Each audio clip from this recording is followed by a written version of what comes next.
you know very well Lorenzo Musetti, and he said that he didn't expect at all to be in the second week and playing you, but you have played in practicing a lot with him. Are you surprised of what he did?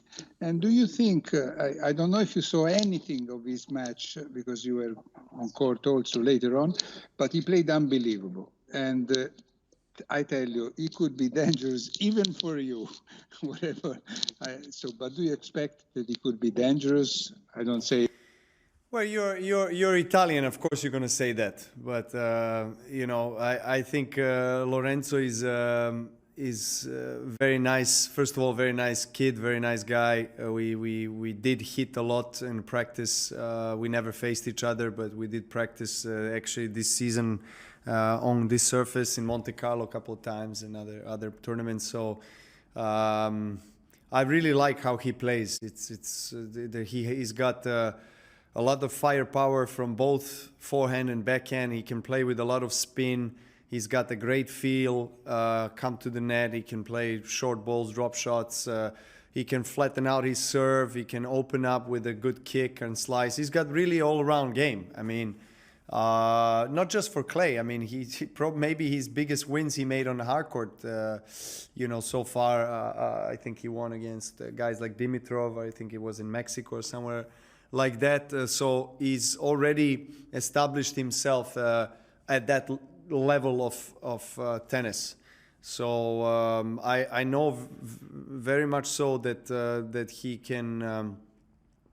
He is a big challenge to me. So there is no question that I have to go out playing on a high level because he will not have much to lose. So I'm sure he's going to come out and really try to play tennis of his life, playing on one of the two big courts.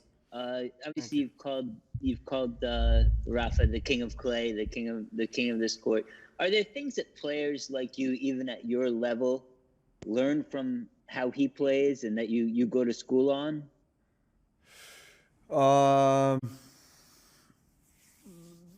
Of course, you can always pick certain details from the best players in the world and try to learn from what they do well. But we have a completely different game style, so I'm not really trying to copy his game or anything like that on any surface.